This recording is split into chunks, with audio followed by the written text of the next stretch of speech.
I'm glad you immediately mentioned Sex in the City because we are now, as of the taping of this podcast, about a week away from when it is returning to the screen. So many of us who grew Yes. up watching the show cannot wait, and people like me are super excited that they have a black woman as part of the crew. Yes. But Very there's excited. 4 There actors of are. color added to the cast, right? And I Yes. just got blasted out there first as Yes. like Samantha's replacement, the new black girl, the 4th one. And it's totally not that. A, no one can replace Samantha. B, I'm one of 4 women of color that have been added to the show. And C, it's just so much fun that I'm just like, this sister got a job on a great show. So, question number 1, did you get to keep all the clothes? No, everybody asked that. Everybody, but no, I didn't. Okay. I did. All right. No. That's all right. Plus, it's so iconic. You don't really want to wear your thigh-high Moschino Timberland boots again. Like, you know what I mean? Like, you can only kind of rock those like once, on a global show. Right. Right. That is true. You don't want to get caught repeating. But on a big picture scale, you mentioned that you are one of 4 women of color who are joining the cast. What does that mean? Finally, right? The city part of the show is going to look like the city. But I was just telling someone else in another interview that I didn't really tune into the show for that. There are white people that don't have black friends, and there are black people that don't have white friends. And I didn't really want to I didn't tune into that show to find myself in that way, but I liked the friendships with the girls that they had and how they would hash out the things between, them.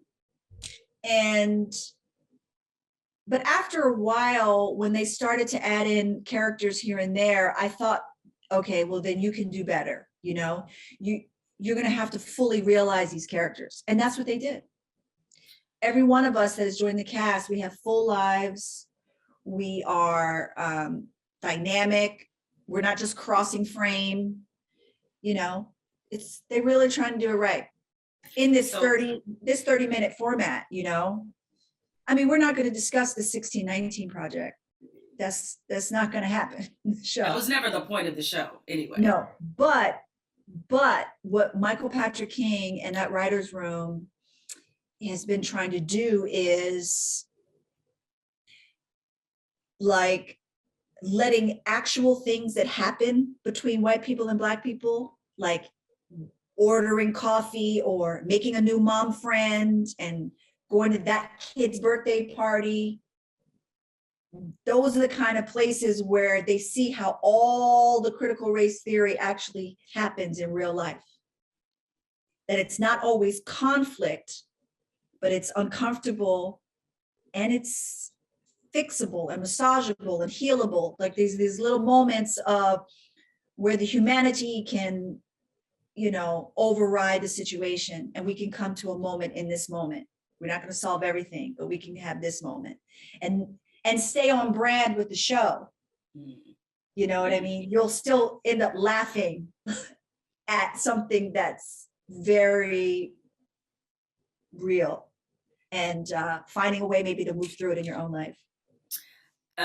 So you are playing Lisa Todd Wexley. Yes. Did I say that right? Okay. And tell us a little Another bit about. lady with 3 names. I know, they just love you in the 3 names, I guess. What can you tell us about the character that you're playing?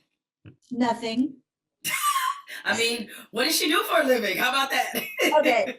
She's married. She's got 3 kids. She's a mother of 3. She's a documentarian. She's loaded. Her husband's loaded. She, lives on the Upper East Side. She's fabulous. She's an art collector, and that's all I can say. Okay, so I'm sure Boris was happy that you were not indeed playing Kim Cattrall and, kind of sleeping your way through New York City. I know. Yeah, but I have a great husband on the show. I don't know if I'm okay. Do you know who it is? I do not know who it is. You want to tell me who it is?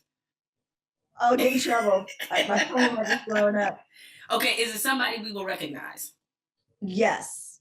Ooh. Okay. All right. Looking Yes. forward to it.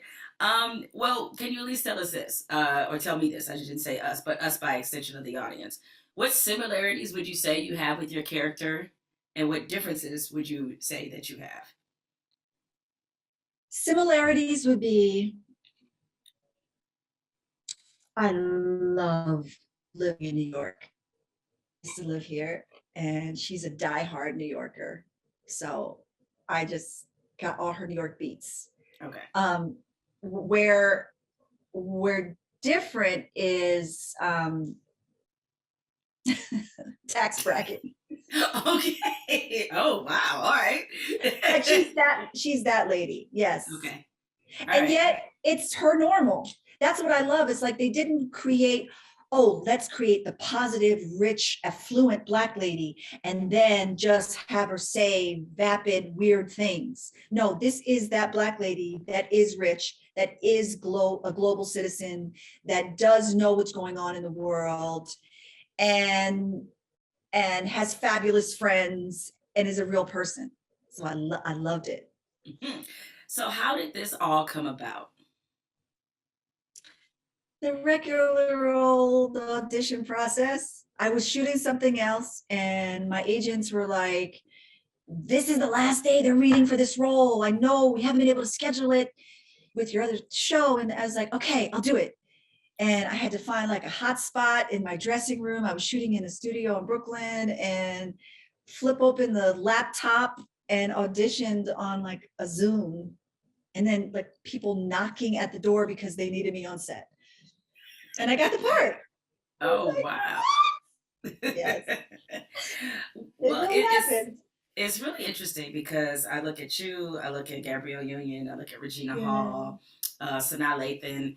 You all are in sort of the Came up same, the same time. Yep. came up the same time, now all in the same age bracket. What does Hollywood look like for you now as a woman that has been in this business for a while and been well established? Like, what is a black woman like you now? Well, I think the thing that's changed is us behind the camera. There was always this sense when we were coming up, because these are all women of the same, if we're the same age, we were raised by the same age parents, parents born in the 40s and 50s that still had these very like empowering values for their children. Like this is what I'm going to give you to move through the world, because the world, you had to raise your children that way when they were coming up.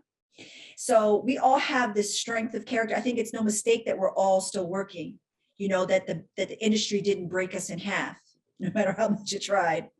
These are all the women you named: Taraji, Sanaa, Regina King, Regina Hall, Tracy Ellis Ross. We're all part of this generation of resilience, I think. And what, in answer to your question, is that we're now behind the scenes, because when we were coming up, there was the invisible they, like, this script is weird, or these lines are weird, or what that producer just said to me was weird. And you had to move through all of that.